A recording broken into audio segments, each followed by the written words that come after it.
الحمد لله رب العالمين والصلاة والسلام على سيد المرسلين وخاتم النبيين سيدنا ونبينا ومولانا محمد وعلى آله وصحبه أجمعين وعلى من تبعهم بإحسان ودعا بدعوتهم إلى يوم الدين. أما بعد، فأعوذ بالله من الشيطان الرجيم. فلولا نفر من كل فرقة منهم طائفة ليتفقهوا في الدين ولينذروا قومهم إذا رجعوا إليهم لعلهم يحذرون. صدق الله العظيم. حضرات علماء کرام، فرزندان ندوہ، فضلائے ندوہ، میں سب سے پہلے اپنی مسرت کا اظہار کرتا ہوں، اور آپ حضرات نے جس محبت کا اظہار کیا اس کا اعتراف بھی کرتا ہوں اور اس پر شکر گزار ہوں. یہ مدارس اسلامیہ جن کو اسلام کے قلعے کہا جاتا ہے، اور خاص طور سے اس دور میں ہم جن خطرات سے دوچار ہیں، ایک حقیقت ہے کہ اس وقت یہ ہمارے لیے ایک آخری محاذ بچا ہے. ہم اگر انشاءاللہ اس محاذ میں کامیاب رہے اور ہم نے ان قلعوں کی حفاظت کا کام کیا تو انشاءاللہ دین بھی محفوظ رہے گا. اور اگر خدا نخواستہ ہمارے ان قلعوں میں شگاف پڑا اور یہ جو اہل باطل ہیں وہ اپنی کوششوں میں کامیاب ہوئے تو یہ بڑے خطرے کی بات ہے. ان کی اپنی کوششیں جاری ہیں، اور وہ کوششیں ہر طرح کی ہیں. وہ کوششیں باہر سے بھی ہیں اور وہ کوششیں اندرون میں بھی ہیں. ایسے افراد بعض مرتبہ داخل کیے جاتے ہیں یا کبھی ان کو شکار کیا جاتا ہے کہ جن کے ذریعے سے مدارس کو کمزور کیا جائے. تو یہ آپ کا ابناء ندوۃ العلماء کا قیام میں اس حیثیت سے مفید سمجھتا ہوں کہ وہ مدارس کو طاقت پہنچانے کا ایک ذریعہ ہے.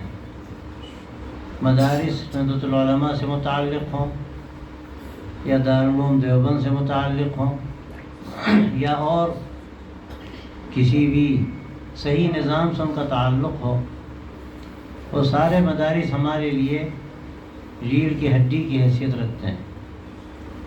اور جب تک ہم ان مدارس میں باہمی ارتباط پیدا نہیں کریں گے اس وقت تک ہم خطرات سے دوچار رہیں گے. اور آپ خوب جانتے ہیں کہ دارالعلوم ندوۃ العلماء، بلکہ میں کہوں کہ ندوۃ العلماء کا جو قیام ہوا، دارالعلوم تو اس کے کئی سال کے بعد، 8 سال کے بعد قائم ہوا ہے. ندوۃ العلماء تو ایک تحریک ہے. اس تحریک کے جو بنیادی مقاصد تھے ان میں ایک بڑا مقصد رفع نزاع باہمی تھا کہ مختلف علماء، مختلف مدارس جو دین کے لیے محنت کر رہے ہیں ان کو ایک لڑی میں پرونے کی کوشش کی جائے اور آپس کے انتشار کو دور کرنے کی تدابیر کی جائیں. اس کے لیے ندوۃ العلماء نے ایک تحریک چلائی. اور آپ جانتے ہیں کہ جو پہلا اجلاس کانپور میں ہوا اس میں ہر مکتب فکر کے لوگ موجود تھے اور بڑے بڑے علماء موجود تھے. وہ چاہے دیوبند سے ان کا تعلق ہو، دارالعلوم دیوبند سے حضرت شیخ الہند مولانا محمود حسن صاحب دیوبندی اور حضرت مولانا اشرف علی صاحب تھانوی، اور چاہے ان کا تعلق علماء اہل حدیث سے ہو، ان کے بڑے بڑے علماء تھے. اور ان سے ہٹ کر اور بھی بہت سے ایسے علماء تھے جن سے کچھ ہمارا فکری اختلاف ہو سکتا تھا، لیکن ان کو اس لیے جمع کیا گیا تھا کہ اس وقت یہ ملک جو انگریزوں کی غلامی میں تھا کی ضرورت تھی کہ اس طرح سے اتحاد کی فضا قائم ہو کہ ہماری کمزوری سے کسی کو فائدہ اٹھانے کا موقع نہ مل سکے۔ وہ کام ندوۃ العلماء نے کیا اور اسے بڑی کامیابی حاصل ہوئی۔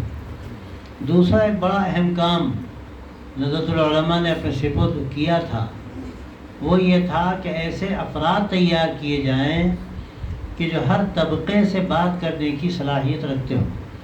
میں نے آپ کے سامنے جو قرآن مجید کی آیت پڑھی ہے، اس میں خاص طور سے میں اس بات کو بتانا چاہتا تھا کہ یہ جو فکر ندوۃ العلماء نے پیش کی، یہ کوئی نئی فکر نہیں تھی، یہ حقیقت میں قرآنی فکر ہے، اور اللہ کے نبی صلی اللہ علیہ وسلم نے امت کو ادھر متوجہ کیا ہے، اور قرآن مجید نے تو جا بجا اس کا اشارہ دیا ہے کہ ایک طرف تو ہمارے ان مدارس میں بنیادی ضرورت اس بات کی ہے کہ ہم افراد کی صحیح تربیت کریں، ان کے اندر تفقہ فی الدین کی صفت پیدا کریں۔ اور میں نے بارہا درجنوں جگہ یہ بات کہی اور اکثر مدارس میں کہی کہ تفقہ فی الدین کا مطلب صرف یہ نہیں ہے کہ ہم فقیہ اور مفتی پیدا کر دیں، اس کا اصل مقصد بنیادی یہ ہے کہ ہم دین کا مزاج شناس ایسے افراد پیدا کریں، ہم دین کے مزاج شناس ایسے افراد تیار کریں کہ جو دین کو پوری طرح سمجھتے ہوں، کہ اس کا مکمل فہم رکھتا ہوں۔ میں اکثر یہ بات کہا کرتا ہوں کہ ایک غلط فہمی ہوتی ہے ہمارے بہت سے بھائیوں کو، لوگ سمجھتے ہیں کہ بھائی فلاں کے پاس دلائل ہیں، فلاں کے پاس دلائل ہیں، اور دلائل کو سب کچھ سمجھا جاتا ہے۔ لیکن میں ذرا سا یہ بات کہنا چاہتا ہوں آپ سے کہ دلائل سے آگے کی بات ہے، وہ ہے فہم دلائل۔ دلائل سے آپ نے سمجھا کیا ہے؟ ایک شخص ایک دلیل کو پکڑ لے، دوسرا دوسری دلیل کو پکڑ لے، ایک اپنی بات پر اصرار کر رہا ہے اور ایک دلیل دے رہا ہے، قرآن مجید کی دلیل دے رہا ہے، اور دوسرا دوسری بات کو پکڑ لے اور اپنی بات کہہ رہا ہے۔ آپ جانتے ہیں وَمَا تَشَاءُونَ إِلَّا أَن يَشَاءَ اللَّهُ فَمَن شَاءَ فَلْيُؤْمِنْ وَمَن شَاءَ فَلْيَكْفُرْ۔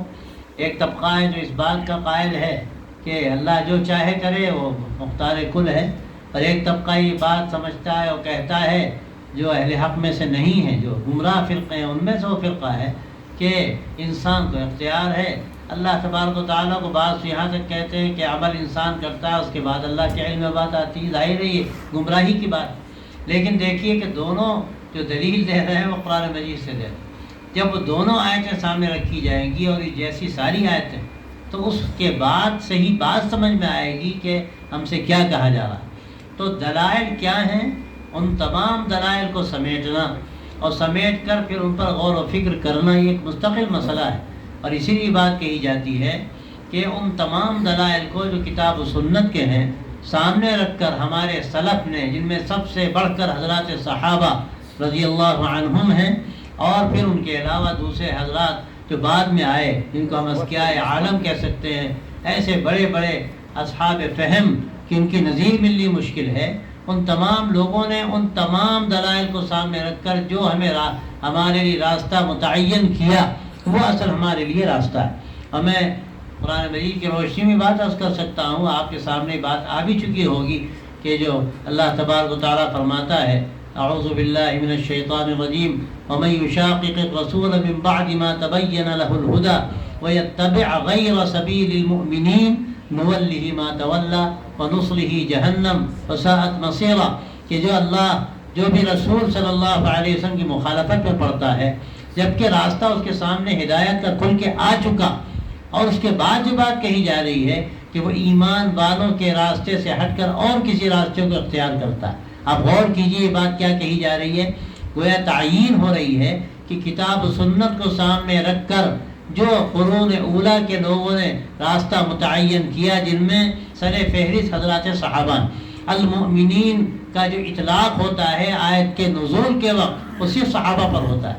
آپ کو دیکھنے والے تھے وہ تمام ایمان والے جو اس وقت موجود تھے جب آیت نازل ہو رہی، تو ظاہر ہے متعین ہو گیا اس آیت سے کہ صحابہ رضی اللہ عنہم نے جو راستہ اختیار کیا اور دین کو جس طرح سمجھا، بس وہی حق ہے، اور قیامت تک امت کو اسی پر رہنا۔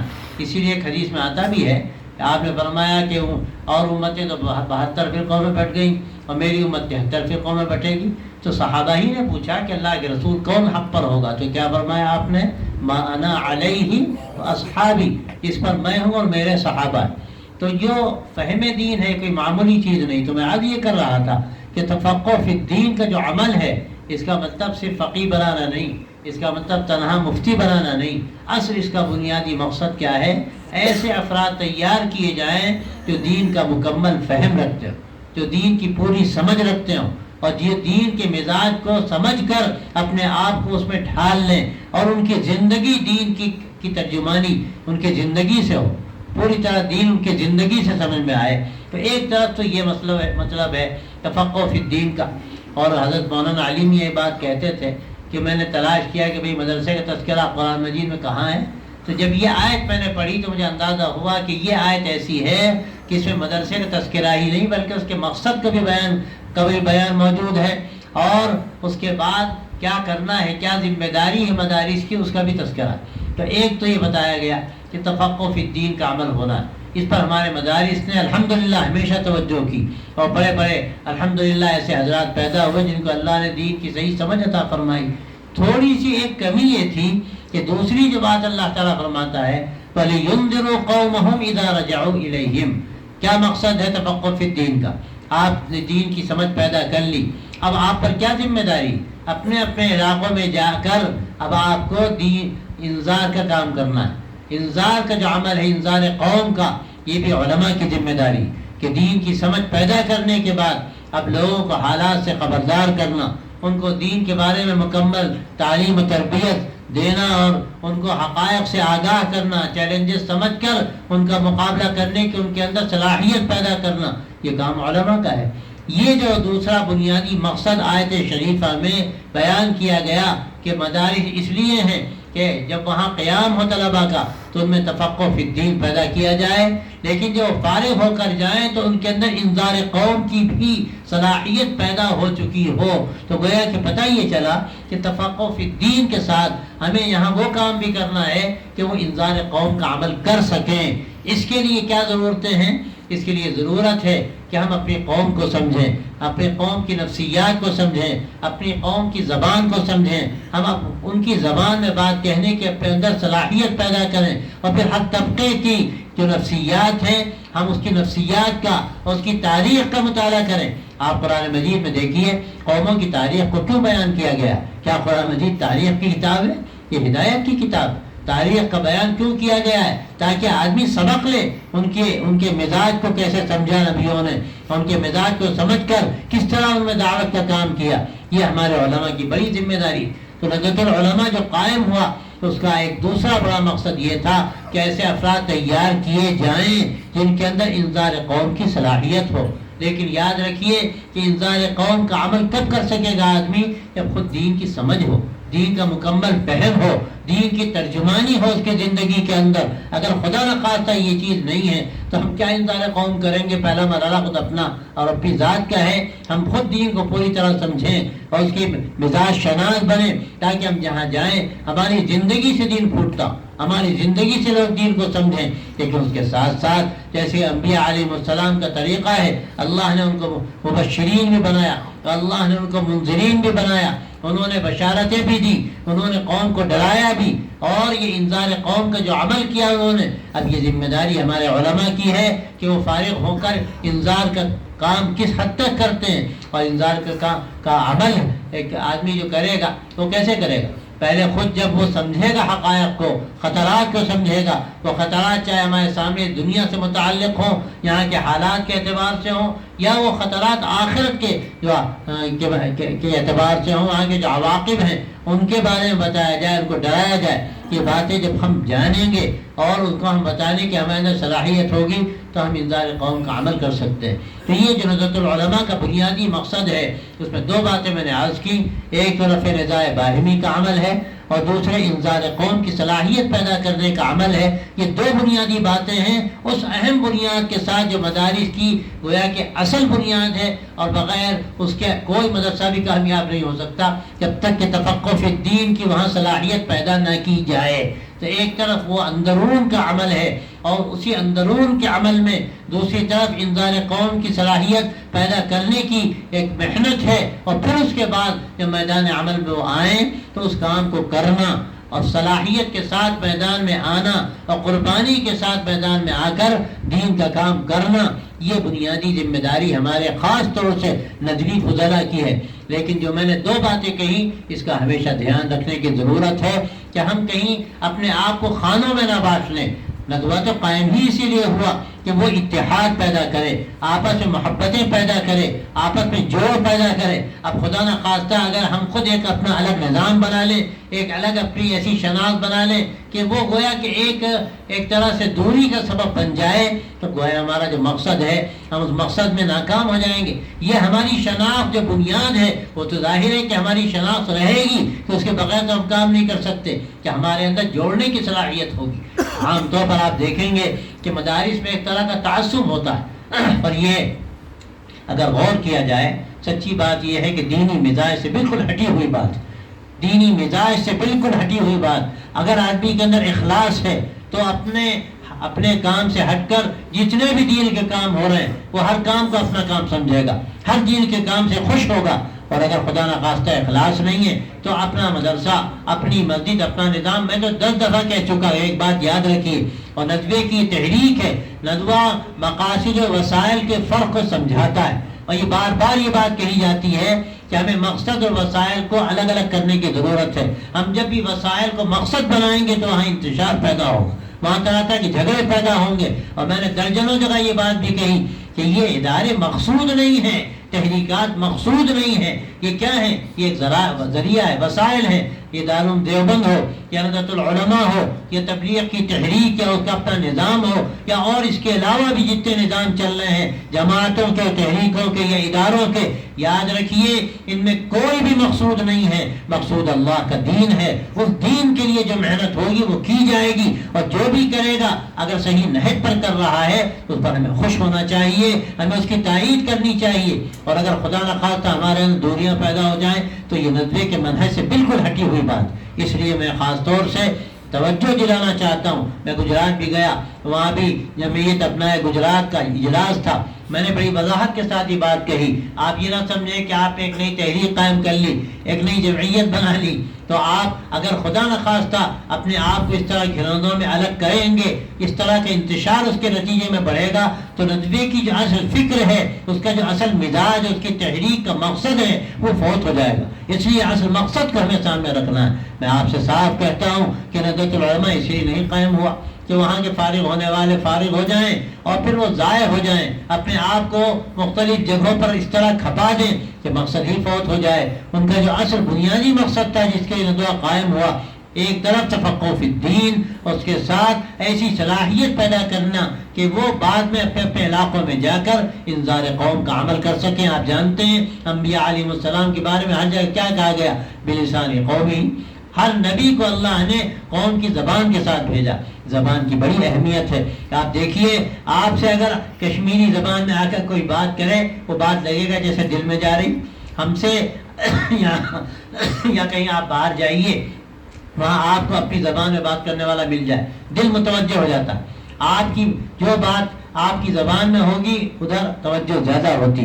جب ہم بات کر رہے ہیں لیکن ایسی اجنبی زبان میں بات کر رہے ہیں کہ وہ بیچارہ پوری طرح سمجھ ہی نہیں رہا اور پوری طرح سے وہ چیز کے دل میں اتر ہی نہیں رہی تو ہم کامیاب نہیں ہو سکتے.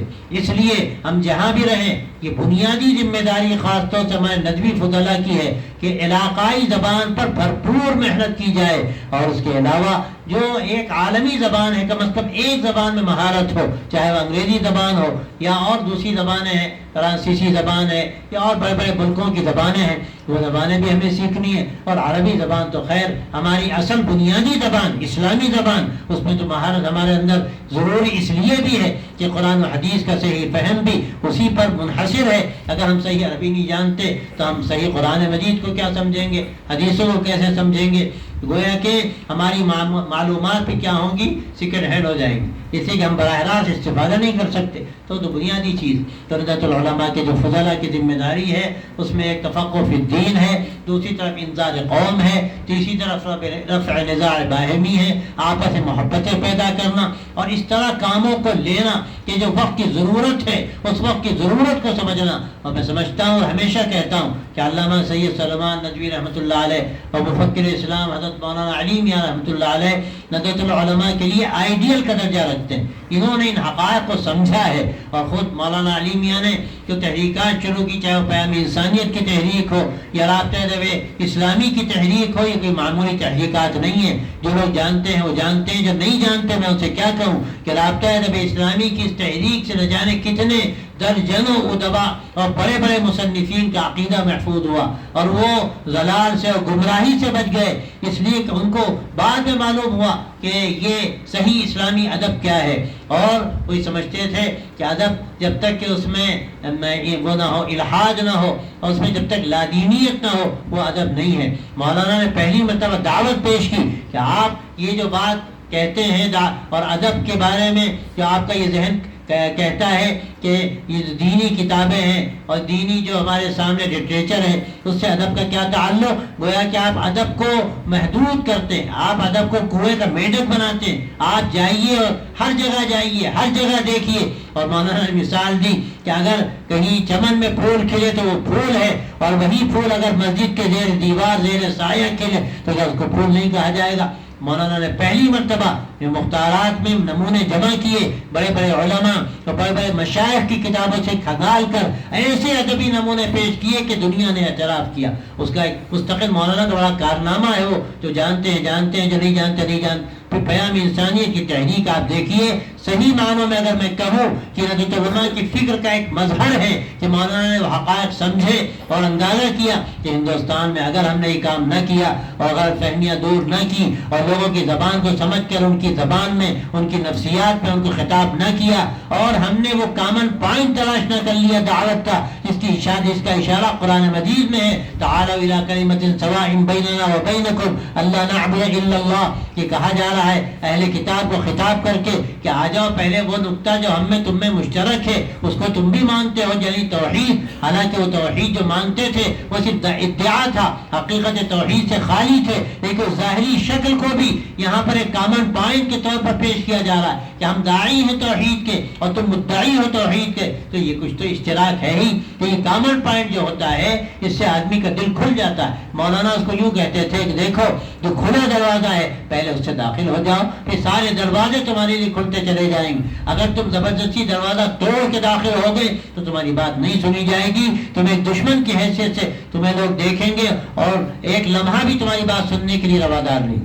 مولانا نے یہ سمجھا کہ ہندوستان میں اگر کوئی کامن پوائنٹ ہو سکتا ہے یہ انسانیت ہے, اور اس کے اندر ایک ایسی جاذبیت اور کشش ہے, اور اس کو محسوس کیا مولانا نے, اس کا مولانا کو تجربہ ہوا. اور میں کیا کہوں, مجھے پورے ملک کے مختلف صوبوں میں اور اضلاع میں جانے کا موقع ملا, مجھے دسیوں نہیں سینکڑوں جگہ اس کا تجربہ ہوا کس تعلق قریب ہوتے ہیں. یہ مولانا نے جو کام شروع کیا پیام انسانیت کا, یہ ندوی فکر کا نتیجہ ہے. ندوۃ العلماء کے مزاج کو سمجھ کر مولانا نے اس کا ایک گویا کہ مظہر ہے یہ پیام انسانیت. یہ دو مثالیں میں نے عرض کی, یہ کام ہے ندوۃ العلماء کے فارغین کا, وہ حقائق کو سمجھیں, وہ حالات کو سمجھیں, وہ چیلنجز کو سمجھیں, اس کا مقابلہ کرنے کی ان کے اندر صلاحیت ہو, زبان و بیان کی بھی صلاحیت ہو, اور اس کے ساتھ ساتھ مزاج کی محبت, مزاج کی نرمی جوڑنے کی صلاحیت. یہ بھی ندوۃ العلماء کا امتیاز ہے.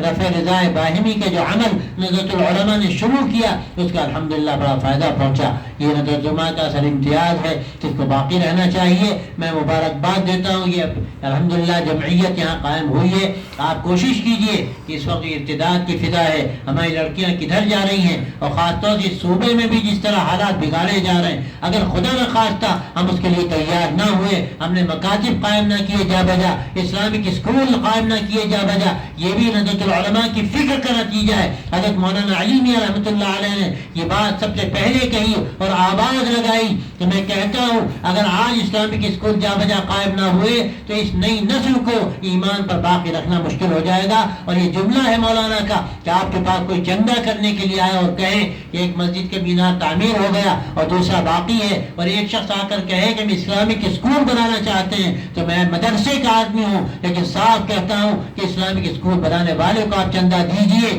تاکہ اس سے آنے والی نسلوں کا ایمان بچ سکے, ورنہ مسجدوں کو آباد کرنے والے آپ کہاں سے لائیں گے. کہ مولانا نے وہ حقائق رکھے.